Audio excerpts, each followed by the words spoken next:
इसी कारण से। तो ये आपको जब ये दूध है निकाला जाएगा, दूध की जो कच्चे दूध की लाइफ है वो लगभग 4 से 5 घंटे आप सर्दी गर्मी के हिसाब से मान के चलिए कि उसके बाद उसके स्वरूप को बदलना होता है जिससे उसकी आयु बढ़ जाए।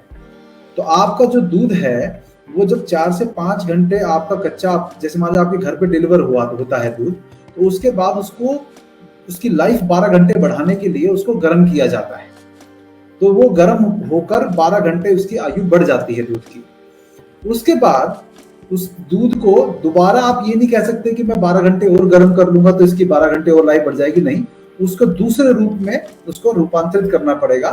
वो है उसको दही में परिवर्तित करने के लिए उसमें जामन लगाया जाएगा। दही में जामन लगाना जाएगा, वो रात्रि के पहले प्रहर में कार्य होगा, दूसरे और तीसरे प्रहर में वो दही में परिवर्तित होगा दूध। और जब दूसरे और तीसरे प्रहर के बाद जो ब्रह्म मुहूर्त का समय है, आप कभी यदि देखा होगा आपने गांव में पहले महिलाएं जो है वो दही का बिलोना ऐसे ऐसे करके जो राइट लेफ्ट बिलोना करती थी, वो बिलोना करके दूध दही जब का छाछ मट्ठा बनाकर और मक्खन निकाला करती थी। तो वो सुबह सुबह ही किया जाता था, क्योंकि उसके एक कारण था कि वो जो ब्रह्म मुहूर्त के समय उसमें जब आप जब राइट लेफ्ट घुमाते हैं, इसमें राइट लेफ्ट घुमाने का भी विज्ञान है, वो मैं थोड़ी देर में बताता हूँ कि एक ही दिशा में घूमने का काम कभी नहीं किया गया, उसको राइट लेफ्ट ही घूमना होगा।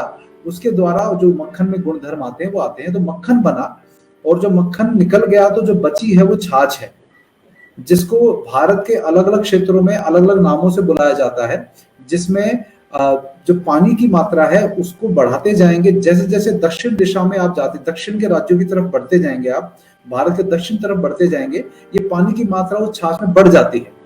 तो जैसे हम यहाँ पर उसको छाछ बोलते हैं, यूपी में मट्ठा बोलते हैं, फिर आगे और नीचे जाएंगे तो उसको मोर मज्जिगा बोलेंगे, कहीं तक्र बोलेंगे, मज्जिगा, मोर, तक्र, ये सब नाम इसके होते जाते हैं। पानी का रेशियो बढ़ता जाता है। तो राइट लेफ्ट अगर नहीं घुमाएंगे, एक ही दिशा में घुमाएंगे तो वो नहीं काम करेगा, इसका क्या विचार? नहीं आए, काम करेगा, मक्खन निकल जाएगा आपका, लेकिन वो मक्खन में जो गुण होने चाहिए वो नहीं आएंगे। उसका मैं थोड़ी देर में आपको एक्सप्लेनेशन देता हूँ, पहले मैं इस प्रोसेस को समझा देता हूँ। तो ये ध्यान रखिएगा कि इसमें जब आप सुबह सुबह मक्खन निकाल लेते हैं, वो मक्खन जो है उसको तपाकर उसको घी बनाया जाता है। ये मक्खन आप 1 दिन का 2 दिन का भी इकट्ठा करके रख सकते हैं। उसके बाद उसको तपाकर जब उसमें से जल तत्व पूरा उड़ जाता है, जल तत्व को समाप्त कर देते हैं आप मक्खन में से, तो बचा वो जो तत्व है वो अग्नि तत्व जो घी के रूप में है वो रह जाता है, जिसको हम घी के रूप में प्रयोग करते हैं। तो आपकी मक्खन की लाइफ 4 से 5 दिन होती है सर्दियों में, 2 से 3 दिन होती है गर्मियों में। उसके अंदर उसका घी बना लेना चाहिए। अब ये घी भी जो है ये भी 90 दिन तक खाया जाता है।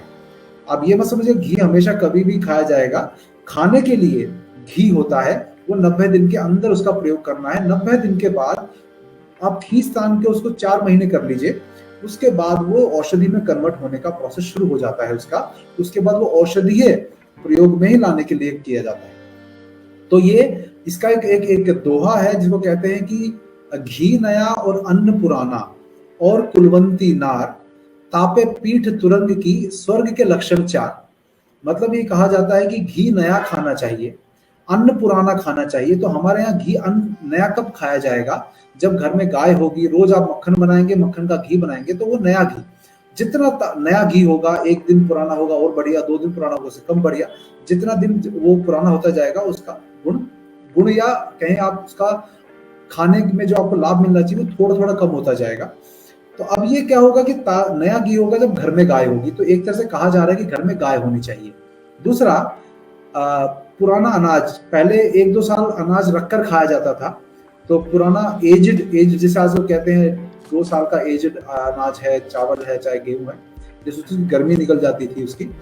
और उसके बाद तापे पीठ तुरंग की, घी नया अन्न पुराना और कुलवंती नार, मतलब कहना मानने वाली महिला पत्नी घर में हो, कुलवंती नार हो, तापे पीठ तुरंग की, मतलब उस पे घोड़े की सवारी, पीठ हो तुरंग, तुरंग मतलब घोड़ा, तापे पीठ तुरंग की स्वर्ग के लक्षण 4। तो ये चारों यदि आपके पास है तो आप जीते जी स्वर्गवासी हो।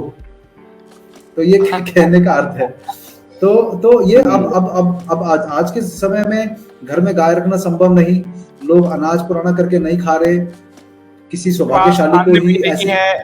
आपके पास देखिए एकदम से ताजा घी खाने का स्कोप नहीं है क्योंकि घर में गाय नहीं है, ठीक है, नंबर 1। नंबर 2 कि आपके पास अन्न भी भंडार नहीं कर पा रहे हैं, मार्केट में जा रहे हैं, पता नहीं कब का खा रहे, हो सकता है वो नया पुराना जो भी हो, लेकिन आप पुराना खा रहे हैं कि नहीं खा रहे हैं कहना मुश्किल है। और कुलवंती नार भी नहीं है आपके घर में, तो सौभाग्यशाली लोगों को मिलती है, सौभाग्यशाली लोगों को कुलवंती नार मिल रही है आज के डेट में। और अश्व की सवारी करना, घोड़े की सवारी करना, वो भी आज का संभव नहीं है। तो हम एक तरह से नरकवासी हैं।